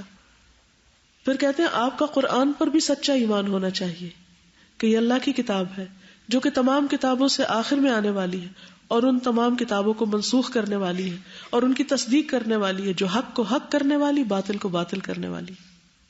وَأَنزَلْنَا إِلَيْكَ الْكِتَابَ بِالْحَقِّ مُصَدِّقًا لِمَا بَيْنَ يَدَيْهِ مِنَ الْكِتَابِ وَمُهَيْمِنًا عَلَيْهِ. پھر کہتے ہیں کہ اسلام کا دین تمام آسمانی دینوں میں سے آخر میں آنے والا ہے، آخری دین ہے یہ، اس کے بعد کوئی دین نہیں آئے گا، اور ان سب کو منسوخ کرنے والا ہے اور ان سب سے بے نیاز کرنے والا، کسی اور کی ضرورت نہیں ہے. یہ مکمل دین ہے ہمارے پاس اور وہ خود کافی ہے. اور مخلوق پر واجب ہے کہ وہ اس سچے دین کو گلے لگائے جس کو محمد صلی اللہ علیہ وسلم لے کر آئے ہیں. ان الدین عند اللہ الاسلام ومن یبتغی غیر الاسلام دینا فلن یقبل منہ وہو فی الآخرۃ من الخاسرین. اے مسلمانوں، یہ عبادات، نماز، زکوٰۃ، روزے اور حج آپ کے پاس امانت ہے. آپ پر واجب ہے کہ ان کو اللہ کی شریعت کے مطابق عملی جامہ پہنائیں اور اس کام میں اللہ کے لیے اخلاص اپنائیں، اور آپ ان نمازوں کو محمد صلی اللہ علیہ وسلم کی رہنمائی کے مطابق ادا کریں جنہوں نے فرمایا صلوا کما رأیتمونی اصلی. آپ نمازوں کو ان کے اوقاتوں میں مکمل شرطوں، ارکان، واجبات کے ساتھ ادا کرتے ہوئے اللہ کا قرب حاصل کریں. آپ مال کی زکوٰۃ ادا کریں، رمضان کے روزے رکھیں اور استطاعت ہو تو بیت اللہ کا حج کریں. اے مسلمان، اس دین کی امانت کا یہ حصہ ہے کہ آپ اس کے اخلاق کو اپنائیں، اس کے اچھے کاموں کے ساتھ آراستہ ہوں، یعنی سچ بولنا، امانت کی حفاظت کرنا، صبر کرنا، برداشت اختیار کرنا، فراخ دلی، جنراسٹی، درگزر سے کام لینا، اچھا بھائی چارہ، بردرہڈ اختیار کرنا، اور جو چیزیں ان کے مخالف ہیں ان سے اجتناب کریں. جھوٹ، خیانت، عہد توڑنے، تکبر، غرور، حسد، بغض، غیبت، چغلی اور دیگر گھٹیا اخلاق سے. کتنا اچھا ریمائنڈر ہے. بے شک اس دین کی امانت میں یہ بھی ہے کہ اللہ کے حکم کو عملی جامہ پہنایا جائے جس کا اللہ نے آپ کو حکم دیا ہے. وَأَطِيعُوا اللَّهَ وَالرَّسُولَ لَعَلَّكُمْ تُرْحَمُونَ. اور یہ کہ آپ نبی صلی اللہ علیہ وسلم کے احکامات کو عملی جامہ پہنائیں. وَمَا آتَاكُمُ الرَّسُولُ فَخُذُوهُ وَمَا نَهَاكُمْ عَنْهُ فَانْتَهُوا وَاتَّقُوا اللَّهَ إِنَّ اللَّهَ شَدِيدُ الْعِقَابِ. اے مسلمان بھائی، اس دین کی امانت میں یہ بھی داخل ہے کہ آپ اس بات کا عقیدہ رکھیں کہ مسلمانوں کے خون، مال، عزتیں دوسرے مسلمانوں پر امانت ہے. ان کا احترام کرنا اور زیادتی نہ کرنا واجب ہے. پھر وہی حدیث سنائی جو نبی صلی اللہ علیہ وسلم نے اس موقع پر سنائی تھی کہ ایک مسلمان کی ہر چیز دوسرے مسلمان پر حرام ہے، اس کا خون، اس کا مال، اس کی عزت اور آبرو. پھر ان دماءکم واموالکم واعراضکم علیکم حرام، تمہارے خون، مال، عزتیں ایک دوسرے پہ حرام ہیں. پھر قتل مت کرو اس جان کو جسے اللہ نے حرام کیا مگر حق کے ساتھ. جو کسی مومن کو جان بوجھ کر قتل کرے اس کی جزا جہنم ہے جس میں ہمیشہ رہنے والا ہے. اللہ اس پہ غضبناک ہوا، اس پہ لعنت کی اور اس کے لیے بہت بڑا عذاب ہے. فرمایا میرے بعد ایک دوسرے کی گردنیں مار کے کافر نہ بن جانا، یعنی آپس میں قتل و غارت نہیں کرنا. میں سوچ رہی تھی کہ سارے ملکوں سے آنے والے مسلمان اگر اس حکم کو سمجھے اور جانے اور واپس جا کر صرف اسی بات پر عمل کر لیں تو کتنی بڑی تبدیلی ہو سکتی. پھر جائز طریقے سے مال کمائیں. آپ دیکھیے کہ روزمرہ زندگی میں جتنی بھی چیزیں ہم کرتے ہیں ان سب کے بارے میں یاد دہانی ہے. حرام طریقوں سے اجتناب کریں، یعنی دھوکہ دینا، ظلم کرنا، عہد توڑنا، لوگوں کا ناجائز طریقے سے مال کھانا. پھر کہتے ہیں کہ معاہدے اور عقد ہمارے پاس امانت ہے اور ہم پہ واجب ہے کہ انہیں پورا کریں. یعنی کانٹریکٹ کرنا، یعنی مثلا کئی کام کرنے کے لیے آپ کانٹریکٹ کرتے ہیں کہ میں یہاں پر 1 سال کے لیے کام کروں گی، اور پھر جب موڈ ختم ہوا تو توڑ دیا کانٹریکٹ. یا کوئی بھی کسی کے ساتھ بھی عہد کیا اور نہیں دل چاہا تو چھوڑ دیا اس کو، یعنی اس کا پاس نہیں رکھتے، اس کو اہمیت نہیں دیتے. اور عہد کو پورا کرو، بے شک عہد کا سوال ہوگا. پھر یا ایھا الذین آمنوا اوفوا بالعقود. پھر دھوکے سے بچو، من غشنا فلیس منا. پھر اے اسلام کی امت، پہلے انفرادی خطاب تھا، پھر امت کے طور پر. کیا سمجھ آ رہا ہے خطبے میں سے؟ ایک مسلمان ہونے کی حیثیت سے جو بھی اسلام کا جو بیسک ہمارا جو میسج ہے وہ یہی ہے نا کہ عقائد، عبادات اور معاملات اور اخلاق، ان ساروں کو ہی انہوں نے ٹچ کر دیا، ریمائنڈر دیا. جی یہ اس اعتبار سے مجھے بہت اچھا لگا کہ آپ مثلاً کوئی آپ کو کہتا ہے چھٹیوں میں کہیں بھی ہمیں کچھ بتائیں، تو بعض اوقات ہم ایک ٹاپک چن لیتے ہیں، وہ بھی اچھا ہے. لیکن اگر آپ ایک جنرل سب چیزوں کو ٹچ کرتے چلے جائیں تو اس سے بھی ایک پوری پکچر بنتی چلی جاتی. یعنی میں اس وقت اپنا احتساب کر رہی تھی کہ ان میں سے کون کون سی چیزیں میں کر رہی ہوں اور کون سی نہیں کر رہی. اس کے ایک ایک لفظ کو میں اپنی ذات کے لیے لے رہی تھی، مجھے کیا کرنا ہے، کر رہی ہوں یا نہیں کر رہی. ٹھیک ہے نا. پھر اے اسلام کی امت، اس شریعت کو نافذ کرنا امت کی گردنوں اور ان کے لیڈروں کی گردنوں پر امانت ہے کہ وہ زندگی کے تمام معاملات میں اللہ کی شریعت کو نافذ کرے. اجتماعی معاملات، اقتصادی معاملات، سیاسی معاملات، تعلیمی معاملات اور خارجی تعلقات، تاکہ شریعت اکیلی ہی ہو جائے جس کی طرف فیصلہ لے جایا جائے اور اسی کے مطابق فیصلے کیے جائیں.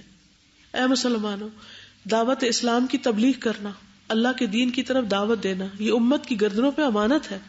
ہر ایک اپنی طاقت کے مطابق اللہ کی شریعت کی تبلیغ کرے اور لوگوں کو اس کے دین کی طرف دعوت دے. وَلْتَكُن مِّنكُمْ أُمَّةٌ يَدْعُونَ إِلَى الْخَيْرِ وَيَأْمُرُونَ بِالْمَعْرُوفِ وَيَنْهَوْنَ عَنِ الْمُنكَرِ، اور پھر كُنتُمْ خَيْرَ أُمَّةٍ أُخْرِجَتْ لِلنَّاسِ تَأْمُرُونَ بِالْمَعْرُوفِ وَتَنْهَوْنَ عَنِ الْمُنكَرِ۔ پھر اے مسلمانوں، تمہاری زندگی تمہارے پاس امانت ہے، وہ ایک برتن ہے تاکہ تم نیک اعمال کرو۔ تم اپنی زندگی پر امین ہو، تمہاری عمر دنوں، مہینوں اور سالوں پر مشتمل ہے، جو گزر چکی ہے وہ لوٹ کے نہیں آئے گی۔ ہر دن وہ جو گزر گیا ماضی کا حصہ بن گیا، اور اس کی جزا اللہ کے پاس ہے۔ جو کچھ بھی ایک دن میں ہم نے کر کے اللہ کے پاس بھیجا، لِيَجْزِيَ الَّذِينَ أَسَاءُوا بِمَا عَمِلُوا وَيَجْزِيَ الَّذِينَ أَحْسَنُوا بِالْحُسْنَى، تاکہ اللہ ان لوگوں کو جنہوں نے برائی کی اس کا بدلہ دے، اور جنہوں نے بھلائی کی وہ بھلائی کے ساتھ ان کو بدلہ دے۔ اے مسلمان بھائی، آپ سے سوال کیا جائے گا، آپ نے اپنی عمر کس کام میں فنا کی، جوانی کس کام میں گزاری، مال کے بارے میں پوچھا جائے گا، کہاں سے کمایا، کہاں خرچ کیا، اور آپ نے جو علم حاصل کیا اس پر کیا عمل کیا۔ آپ کی عقل امانت ہے، تو آپ بچیں ایسی چیز سے جو عقل کو گدلا کر دے، یا اسے کمزور کرے، یا اسے ختم کرے۔ اتنی خوبصورت نصیحت ہے کہ انٹلیکٹ، عقل، ذہانت، یہ بھی ایک امانت ہے، اس کو اللہ کے لیے استعمال کرنا ہے۔ سن کرنے والی یا نشہ کرنے والی چیزوں کے ساتھ، شعبدہ بازی، جادو، کہانت، نجومیت کے ساتھ مشغول کر کے اپنی عقل خراب نہ کرے، یعنی یوز لیس چیزوں میں مت لگائے اپنی عقل، کیونکہ یہ چیزیں عقل کا خیر کی طرف سفر کرنے میں کمی کر دیتی ہیں۔ یعنی جو لوگ ان چیزوں میں پڑ جاتے ہیں وہ پھر خیر و بھلائی کی طرف نہیں جا سکتے، اور اللہ کی تخلیق اور اس کی عظیم آیات میں غور و فکر کرنے سے بھی عقل کو مغلوب کر دیتی ہیں۔ ان فی خلق السماوات والارض واختلاف اللیل والنہار لآیات لأولی الالباب، غور و فکر کا سبق بھی۔ سنریہم آیاتنا فی الآفاق وفی انفسہم حتی یتبین لہم انہ الحق، اور عقل کو علوم کے حاصل کرنے سے بھی مغلوب کر دیتی ہے، یعنی انسان پھر علم کے قابل بھی نہیں رہتا، وہ علوم جو لوگوں کے دین و دنیا کی اصلاح کرتے ہیں۔ آپ کا نفس اور آپ کے اعضاء جن سے آپ اپنی زندگی میں فائدہ اٹھاتے ہیں وہ بھی امانت ہے۔ آپ کی آنکھ، کان، دل، زبان سب امانت ہے۔ ان السمع والبصر والفؤاد کل اولئک کان عنہ مسئولا، یعنی ہم یہ ساری نعمتیں لے کے بیٹھے ہوئے ہیں اور ہم نے کبھی احساس ہی نہیں کیا کہ کہاں لگانا ہے ان کو، صرف اپنی خواہشات کی تابع رکھے ہوئے۔ پھر اے امت اسلام، محمد صلی اللہ علیہ وسلم کی امت بھی امت کی گردنوں پہ امانت ہے، یعنی امت کی ذمہ داریاں بھی ہم پر۔ لیڈر، حکام، علماء، مفکرین، ہر ایک اس امانت کو اپنی گردن پہ اٹھائے، ہر ایک اس ذمہ داری کو اپنی استطاعت، قوت اور حیثیت کے مطابق اٹھائے۔ آج اسلامی سال انتہائی تنگ حالات سے گزر رہے ہیں، اس کو مختلف چیلنجز اور مصائب کا سامنا ہے۔ مسلمانوں کا تفرقہ اور اختلاف اس کی وحدت کو دھمکی دے رہا ہے، دشمن اس پہ ٹوٹے پڑتے ہیں، جو گھات میں بیٹھے ہوئے ہیں ان کو خانہ جنگیوں اور لڑائیوں نے ٹکڑے ٹکڑے کر دیا، ان کو کمزوری اور ذلت لاحق ہو چکی، ان کی باہمی لڑائی بہت سخت ہو چکی، قریب اور دور کے لوگ سب اسے جانتے ہیں۔ اس کا سبب یہ ہے کہ وہ اپنی دینی تعلیم، اپنے صحیح عقیدے سے پیچھے ہٹ چکے ہیں، اسلام کی قیمتوں یعنی بلند صفات اور اخلاق سے عاری ہو چکے ہیں، اور ان میں سے اکثر لوگ ایسی چیزوں کی طرف بھاگ رہے ہیں جن کو اللہ نے حرام ٹھہرایا ہے، جن سے ان کو کمزوری اور تباہی پہنچی۔ امت کا ایک گروہ بے حیائی کی طرف بھاگ رہا ہے، اخلاق ضائع کر رہے ہیں، ہر چیز میں آزادی چاہ رہے ہیں، انہوں نے عزتوں کو ضائع کرنے، حرمتوں کے پردے چاک کرنے، اخلاق کو خراب کرنے، شرعی بندھنوں کو توڑوانے کے سوا کوئی فصل نہیں کاٹی۔ اس کے ساتھ ساتھ انہوں نے امراض اور خطرناک بیماریوں میں اضافہ کیا ہے۔ یہ سب کچھ ان عظیم مصیبتوں کا نتیجہ ہے۔ اس امت کا ایک گروہ وضعی قوانین پر قابض ہو چکا ہے، یعنی انسانوں کے بنائے ہوئے قوانین، وہ اس کے ساتھ خیر چاہتا ہے، لیکن انہوں نے امن و امان، قرار اور سکون کے نہ ہونے کی فصل کاٹی۔ دشمنوں نے ان کو غلام بنایا، اور وہ دشمن ان کے اندرونی معاملات میں داخل ہو چکے ہیں۔ اس امت کے گروہ نے اپنے دشمنوں کی عادات، اخلاق اور افکار میں ان کی تقلید کی، اور اپنے تعلیمی طریقے اور اصول کافروں سے عاریتاً لے لیے، یہ سمجھتے ہو کہ ترقی کا انحصار اس پر ہے۔ انہوں نے یہ نہیں سوچا کہ کون سی چیز اچھی اور کون سی بری، کون سی فائدہ مند اور کون سی نقصان دہ، کون سے اصول شریعت کے موافق ہے اور کون سے مخالف، یعنی اندھا دھند ہر چیز لے لی۔ اے مسلمان، اور ان نظاموں میں سے ایک گروہ نے اسلام میں سوشلزم، لبرلزم، سیکولرزم کو داخل کر دیا، اور لوگ خیال کرتے ہیں کہ یہ ترقی ہے، حالانکہ معاملہ اس کے برعکس ہے۔ اسلام کو کسی ازم کی ضرورت نہیں، وہ خود ایک کمپلیٹ یعنی کہ کامل دین ہے۔ الیوم اکملت لکم دینکم۔ یہ صورتحال تمام امت میں نہیں بلکہ اکثر امت کا یہ حال ہے، ورنہ ہمیشہ سے امت میں ایسے لوگ موجود رہے جو حق پر رہے اور دین پر جمے ہوئے، اصولوں اور ثابت شدہ احکام پر عمل کرتے رہے، توحید کی دعوت دیتے رہے، شرک سے روکتے رہے، اور اصل شریعت کی حفاظت کرتے رہے، اور لوگوں کی تقلید اور پیروی سے روکتے رہے۔ اے مسلمانوں، اس بڑی رسوائی، نقصان اور ذلت کے بعد اب وقت آ گیا ہے یہی وہ وقت ہے کہ امت اپنے رب کی طرف بھاگے اور اس کے دین سے جڑ جائے. ففروا الی اللہ انی لکم منہ نذیر مبین. یعنی آئندہ کرنے کا کام کیا ہے؟ اللہ کی طرف دوڑو، میں اس کی طرف سے کھلا ڈرانے والا ہوں. واعتصموا بحبل اللہ جميعا ولا تفرقوا. امت کو نجات نہیں مل سکتی، نہ ہی کامیابی، جب تک کہ وہ اپنے رب کی کتاب اور اپنے نبی کی سنت پر عمل پیرا نہ ہو، جیسے کہ سلف صالحین نے اس کو سمجھا. اور اس امت کی صورتحال ٹھیک نہیں ہو سکتی مگر اسی چیز کے ساتھ جس کے ساتھ اس امت کا پہلا حصہ ٹھیک ہوا. اے اسلام کی امت، ہمارے سلف صالحین عقیدہ، اخلاق، عظیم صفات، باہمی معاملات، اصلاح، تربیت میں ربانی عہد پر تھے. یہ وہ منہج ہے جس کے ذریعے اللہ تعالیٰ نے ہدایت یافتہ لوگوں کا راستہ روشن کیا ہے اور مشرق و مغرب میں لوگوں کے سینے کھولے ہیں اور اپنی کتاب کی حفاظت کی ہے. اور اس امت کے علماء سے اس دین کی حفاظت کی ہے جو علماء آج تک بھی ہیں. حدیث میں آتا ہے رسول اللہ صلی اللہ علیہ وسلم نے فرمایا، میری امت میں سے ایک جماعت ہمیشہ حق پر غالب رہے گی، جو انہیں رسوا کرنا چاہے گا وہ ان کا کوئی نقصان نہیں کر سکے گا یہاں تک کہ اللہ کا حکم آ جائے گا اور وہ اسی حال پر ہوں گے. اے امت اسلام، اس ریاست کے کچھ آدمی ہیں جنہوں نے ملکوں کو فتح کیا اور ان کے لیے بندے مطیع ہو گئے. یہ نہ تو ان کی تعداد پر منحصر تھا اور نہ سامان کی قوت پر، بلکہ یہ ان کے دین کی عظمت، ایمان کی قوت، ان کے اخلاق اور باہمی مضبوط تعلقات اور کلمے کے اتحاد کی وجہ سے مسلمانوں نے ہمیشہ کامیابیاں اٹھائی. وہ اسلام کے رشتے کو خونی رشتے سے بلند سمجھتے تھے. اسلام کے رشتے کو خونی رشتوں سے بلند سمجھتے تھے. اے امت اسلام، کیا ابھی وہ وقت نہیں آیا کہ ہم ان مصائب اور مشکلات کے بعد غفلت سے جاگ جائیں جو مصیبتیں ہم پر واقع ہوئی ہیں؟ کیا ابھی وہ وقت نہیں آیا کہ ہم اختلافات اور فرقہ واریت کو چھوڑ دیں؟ کیا ابھی وہ وقت نہیں آیا کہ ہم اپنے رب کی کتاب اور اپنے نبی محمد صلی اللہ علیہ وسلم کی سنت کی طرف رجوع کریں؟ اس کے بعد کہ ہم میں سے بہت سے لوگوں نے قرآن و سنت کی تعلیم کو ضائع کر دیا. کیا ابھی وہ وقت نہیں آیا کہ ہم سب اپنے ہاتھوں سے اپنے مستقبل کو بنانے کے لیے متحد ہو جائیں؟ ہم اللہ سے مدد مانگیں اور پھر اپنی صلاحیتوں کے ساتھ مدد لیں، اور جو مفکرین اور علماء ہیں ان کی عقل سے مدد لیں. ہم ایک طاقتور اسلامی اتحاد بنائیں، اس میں اقتصادی اتحاد بھی ہو. ہم انہی وسائل پر اکتفا کریں جو ہمارے پاس ہیں. ایسی دفاعی اور فوجی قوت ہو جس کے ساتھ ہم اپنے دشمنوں کی فوجوں کا مقابلہ کریں. ایسی الگ ثقافت ہو جو پاکیزہ اور اخلاقی تمدن کی حامل ہو. ہم دنیا کا ہاتھ تھامیں اور ہم ایک قافلے کی مانند ہو جائیں. ہم لوگوں کو خیر کی دعوت دیں.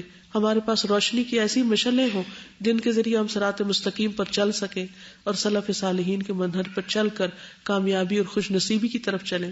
اے اسلام کی امت، اپنے دین پر عمل پیرا ہو، مضبوطی سے اسے تھام لو، اپنے عقیدے کا دفاع کرو، کمزوری نہ دکھاؤ ورنہ تم ناکام ہو جاؤ گے. ولا تہنوا ولا تحزنوا وانتم الاعلون ان کنتم مؤمنین.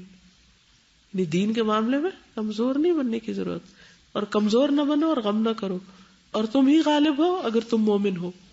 اے مسلمانوں کے لیڈروں، تم پر ذمہ داری پڑتی ہے کہ تم مسلمانوں کے مقاصد کی حفاظت کرو اور ان کی صفوں میں اتحاد پیدا کرو. مسلمانوں کے مقاصد کی حفاظت کرو، ان کے کلمے کو متحد کرو، ان کی غلطیوں کو چھوڑ دو جو مسلمانوں کو گھیرے ہوئے ہیں، اور اپنی ریتوں میں نرمی کے ساتھ بلند مقاصد کا اہتمام کرو. ان کے لیے شاندار زندگی مہیا کرنے کی کوشش کرو. اس بات سے اجتناب کرو کہ تم ان کے لیے زندگی کو تنگ کر دو اور تم ان کو بدترین تکلیفیں پہنچاؤ یا ان کے مرتبے کی توہین کرو.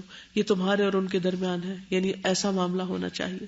یعنی لیڈرز کی کیا ذمہ داری بنتی کہ وہ دوسروں کے لیے سہولتیں پیدا کریں، اور تم اپنے اور اپنی عوام کے درمیان محبت کے پل کو تعمیر کرو. یعنی باہم نفرتوں کا تعلق نہیں ہونا چاہیے، محبتوں کا ہونا چاہیے. اور عالمی کانفرنسوں میں اسلامی مسائل کے دفاع کے لیے اور اپنے عوام سے ظلم کو روکنے کے لیے تمہارے موقف بہادرانہ ہونے چاہیے، اور دشمنوں کو مسلمانوں پر غالب ہونے کے لیے کوئی نرمی نہ دکھاؤ، اور بھلائی اور نیکی اور تقویٰ کے کاموں میں تعاون کرو. اے امت اسلامیہ کے علماء، امت کی حفاظت اور اس کی حالت مطیع کرنے اور باہمی جھگڑوں کو ختم کرنے اور امت کے باشندوں کے درمیان دشمنی، جنگ اور فتنوں کی آگ بجھانے کے لیے تمہارا ایک مؤثر کردار ہے. یعنی علماء کا کام ہے کہ وہ افراد کے درمیان باہم محبتیں پیدا کریں. اے علماء اسلام، تم بہادری اور اخلاص اور مقصدیت کے ساتھ آراستہ ہو جاؤ. امت جن تکالیف کو جھیل رہی ہے اس میں تمہارا موقف واضح ہونا چاہیے، اور ان کی باہمی اختلافات کی بتی کو کھینچ دو تاکہ جھگڑے کا دیا بجھ جائے. اگر تم نے یہ کام چھوڑ دیا، اس کو ضائع کر دیا، تو یہ تنازع پختہ ہو جائے گا. پاکیزہ قلم کے حاملین، اے لکھنے والوں، اور وہ لوگ جو مضبوط اسلامی اخلاق کے مالک ہیں، وہ اپنی فکر کو، تھاٹ کو ایسی چیزوں میں استعمال کریں جس میں امت کا فائدہ ہو، جو امت کو لے کر کھڑی ہو سکے، اور وہ افکار امت میں دین کی محبت، اصلاح اور بھائی چارے کی محبت اور شاندار ماضی کے ساتھ مضبوط تعلق کے پودے کو کاشت کریں۔ اے باپوں اور ماؤں، نسل کی تربیت کے بارے میں تم اللہ کے ہاں سوال کیے جاؤ گے۔ تم ان کی صحیح طریقے پر اور اخلاق کریمہ پر تربیت کرو، ان کے دلوں میں دین اور وطن کی محبت کاش کرو، اس بات کی کوشش کرو کہ ان کی پوری زندگی میں تعلیم اور تعلم اور محنت کرنا پھیل جائے، ان کو بے حیائی اور برے کاموں سے دور رکھو۔ اے تعلیم کے ذمہ دار لوگوں، مسلمانوں کو بیٹوں کو وہ تعلیم دو جو ان کی دین و دنیا میں فائدہ مند ہو، ان کے لیے راستے روشن کرو، ان کے مستقبل کو ٹھیک کرنے کے لیے ان کو اس قابل بناؤ کہ وہ اپنی امت اور ہم وطنوں اور اسلامی مسائل کی خدمت کی ذمہ داری ادا کرنے کے قابل ہو جائیں۔ یعنی ایسے افراد اسکولوں میں تیار ہوں کہ جو امت کی ذمہ داری کو سمجھ سکیں۔ اے مالدار لوگو، جس دین کا تم کو امین بنایا گیا ہے اس کے بارے میں اللہ سے ڈرو، مالوں کی زکوٰۃ ادا کرو۔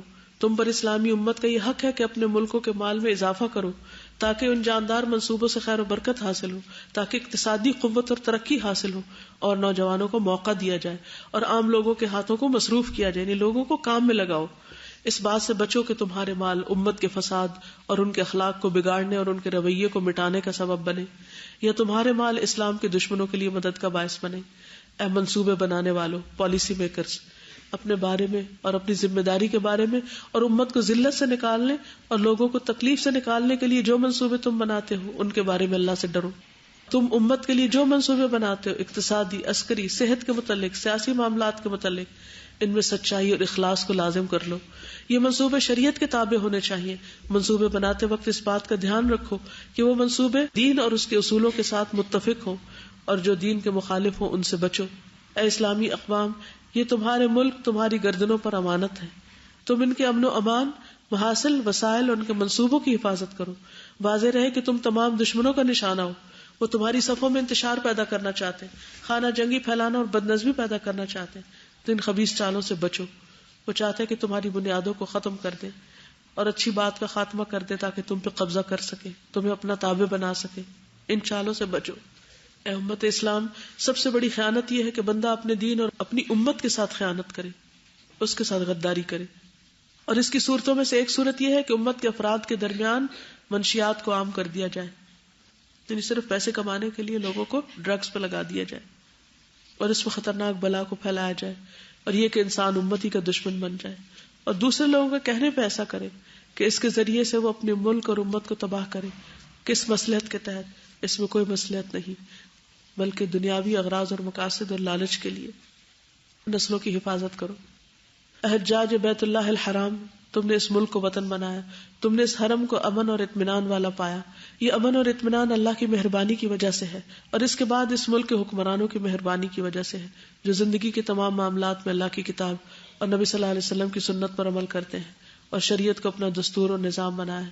اور حکمرانوں اور رعیت کے درمیان جو محبت ہے، اس نے اس معاشرے کو ایک طاقتور معاشرہ بنا دیا ہے۔ اللہ تعالیٰ نے اس ملک کو اختلاف اور فساد کے خلاف ایک خارجی متوازن ریاست دی ہے، جس نے اس ملک کو فتنوں اور مصیبتوں سے دور رکھا ہے۔ اے مسلمانوں، امت میں تقسیم اور گروہ بندی امت کے لیے نقصان دہ ہے۔ اپنی مشکلات کو خود حل کرو اور دشمنوں سے احتیاط کرو کہ وہ تمہیں باہم لڑائیں۔ اے بیت اللہ کے حجاج کرام، اس نعمت پر اللہ کا شکر ادا کرو اور سکون اور اطمینان کو لازم کر لو۔ ٹریفک کے قوانین کا احترام کرو، اس چیز سے بچو جو حرام ہے، ان چیزوں سے بچو جو دیگر حج کے شاعر میں حاجی کے لیے رکاوٹ بنے۔ اسلام کے اخلاق کو اپناؤ۔ یہ قوانین جو وضع کیے گئے تمہاری سلامتی کے لیے بنائے گئے، ان کی حفاظت کرو تاکہ تم فلاح پاؤ۔ اے انسان، موت ہر زندہ چیز کی انتہا ہے۔ اللہ نے موت کو تمام مخلوق کے لیے لازم ٹھہرایا ہے۔ ارشاد باری تعالیٰ ہے، کل من علیہا فان وَيَبْقَى وَجْهُ رَبِّكَ ذُو الْجَلَالِ وَالْإِكْرَامِ۔ ہر کوئی جو اس زمین پر فنا ہونے والا ہے، اور تیرے رب کا چہرہ باقی رہے گا جو بڑی شان اور عزت والا ہے۔ تم موت کی جان کنی کی گھڑی اور دنیا سے جدا ہونے کے وقت کو یاد کرو۔ وَجَاءَتْ سَكْرَةُ الْمَوْتِ بِالْحَقِّ ذَلِكَ مَا كُنْتَ مِنْهُ تَحِيدُ۔ اور موت کی بے ہوشی حق کے ساتھ آئے گی، یہ ہے وہ چیز جس سے تو بھاگتا تھا۔ قبر اور اس کی تاریکی پر غور کرو، وہ یا تو جنت کے باغوں میں سے ایک باغ ہے یا دوزخ کے گڑھوں میں سے ایک گڑھا۔ وہ عظیم اور ہولناک دن جس کی مقدار 50,000 سال ہے، تم اس وقت کو یاد کرو جب تم اللہ کے سامنے کھڑے ہوگے۔ یومئذ تعرضون لا تخفی منکم خافیہ، اس دن تم پیش کیے جاؤ گے، تمہاری کوئی چھپی بات چھپی نہ رہے گی۔ اس دن کو یاد کرو جب سورج بندوں کے قریب آ جائے گا، اس کی تپش بڑھ جائے گی، پسینہ ان کے عملوں کے حساب سے ہوگا، کسی کا ٹخنوں تک، کسی کا پاؤں تک، کچھ لوگوں کے منہ میں بطور لگام کے ہوگا۔ اس لمحے کو یاد کرو جب اعمال کو تولا جائے گا، جب نامہ اعمال پھینکے جائیں گے، کچھ دائیں ہاتھ میں لینے والے ہوں گے، کچھ بائیں ہاتھ میں۔ اس دن کو یاد کرو جب آواز دینے والا آواز دے گا، اے اہل جنت، اللہ کے ہاں تمہارے لیے ایک وعدہ ہے، وہ وعدہ وہ تمہیں دینا چاہتا ہے، پورا کرنا چاہتا ہے۔ وہ کہیں گے وہ کون سا وعدہ ہے؟ کیا اس نے ہمارے چہروں کو سفید اور خوبصورت نہیں بنا دیا؟ کیا ہمیں جنت میں داخل نہیں کیا؟ کیا ہمیں جہنم سے نہیں بچایا؟ پھر وہ پردے دور کر دے گا تو وہ اللہ کے معزز چہرے کو دیکھیں گے، تو جنت میں اس نعمت سے بڑی کوئی نعمت نہ ملے گی۔ اس دن کو یاد کرو جب آواز دینے والا آواز دے گا، اے اہل جنت تم ہمیشہ رہو گے، تمہیں موت نہیں آئے گی، اور اے جہنم والو تم ہمیشہ رہو گے، تمہیں کوئی موت نہیں آئے گی۔ وآخر دعوانا ان الحمدللہ رب العالمین۔ تو اگر آپ حج پر جائیں تو اس خطبے کے لیے ریڈیو ضرور لے جائیں، کیونکہ ہم نے دیکھو گے نا وسیع میدانوں میں خیمے ہیں، تو مسجد میں خطبہ ہوتا ہے وہاں سے ہر خیمے تک نہیں پہنچتا، تو ہم نے بس میں جا کے ریڈیو آن کر کے سنا تھا، کیونکہ ہمارے پاس ریڈیو نہیں تھا ویسے، تو ہماری بس تو قریب کھڑی تھی، تو ہر بس قریب نہیں کھڑی ہوتی کہ آپ دوبارہ بس میں جا کے تو خطبہ سنیں، اور اگر خطبہ نہیں سنتے تو وہ پھر ایسے ہی لگتا ہے کہ جیسے جمعے کے دن اگر آپ خطبہ ہی نہ سنیں یا سنیں اور سمجھیں ہی کچھ نہ، تو پھر جمعے کا کیا لطف۔ تو اسی طرح حج کا جو الحج و عرفہ، تو عرفہ کا قیام وقوف جو ہے وہ اس کے بعد شروع ہوتا ہے، خطبے کے فوراً بعد۔ تو پھر اگر یہ سمجھ ہی نہیں آیا، یہ سنا ہی نہیں، نہ بھی سمجھے تو بھی سننا چاہیے، میں سمجھتی کیونکہ ایک عجیب کیفیت ہوتی۔ میں اس وقت ہی سوچ رہی تھی کہ کتنے لوگ ہیں جن کو سمجھ آ رہا ہے، کتنے لوگ ہیں جو اول سن رہے ہیں، اور سننے والوں میں کتنوں کو سمجھ آ رہا ہے۔ اتنے لوگ وہاں اکٹھے ہوئے تھے، اس میں سے 1/4 بھی اگر اس کو سمجھ کے اپلائی کر لیں تو ہر سال اس طرح ہو تو کتنی حالت بدل سکتی، جلدی تبدیلی آ سکتی۔ مجھے یہ سارا خطبہ سن کے لگا جتنے خوبصورت الفاظ کا چناؤ تھا، and it was appealing to the emotions, اور باتیں وہی قرآن اور حدیث کی تھیں، لیکن جو الفاظ تھے نا ایک احساس ذمہ داری کو انہوں نے جگایا، اور ایک امانت اور واجب کے جو ورڈز ہیں نا بڑے اسٹرانگ۔ یہ تو اب پڑ گیا ہم پر، بھاگ تو نہیں سکتے، اور کنیکشن کس طرح ایک کے بعد سیکوینس جو ہے بہت ہی خوبصورت۔ اس میں ابھی خطبے میں نا میں غور کر رہی تھی کہ ہر انسان کے لیے لیسن تھا، even if that person is a عالم، وہ ایک سیاسی لیڈر ہے جو حج کرنے گیا ہے، جیسے ہم لوگ جاتے ہیں سیاسی لیڈرز یہاں سے جاتے ہیں، یا وہ ماں باپ ہیں یا ٹیچرز ہیں، واٹ ایور، سب کے لیے لیسن ہے۔ تو مجھے اتنا فیل ہو رہا تھا نا کہ امت کو وحدت اسی صورت میں ہے کہ جب ہم عربک لینگویج پہ گرپ ہو، یعنی اتنے لوگ گئے ہیں وہاں پہ، اگر وہ اس کو انڈرسٹینڈ کر لینا، دس از دا گریٹ اچیومنٹ۔ نبی صلی اللہ علیہ وسلم نے جو حج کا خطبہ دیا تھا اس کی اتنی ویلیو ہے کہ وہ جو UN کا چارٹر ہے اس کا حقوق انسانیت کا، وہ سارے کی ساری باتیں اس میں موجود ہیں جو 1400 سال پہلے امت کو سکھائی گئی۔ اصل بات ہے کہ ہم اپنی ذمہ داری محسوس نہیں کرتے، اگر وہ محسوس کرنے لگے تو جو بھی کوئی نیکی کا موقع ملے، جو بھی یہ کرنے والے کام ہیں ان کو کریں تو شکر ادا کریں کہ کرنے کا موقع ملا ہے، ورنہ ہم ہر وقت احسان ہی جتاتے رہتے کہ ہم نے پتہ نہیں کیا کر دیا۔ سبحانک اللہم وبحمدک نشہد ان لا الہ الا انت نستغفرک ونتوب الیک۔ السلام علیکم ورحمۃ اللہ وبرکاتہ۔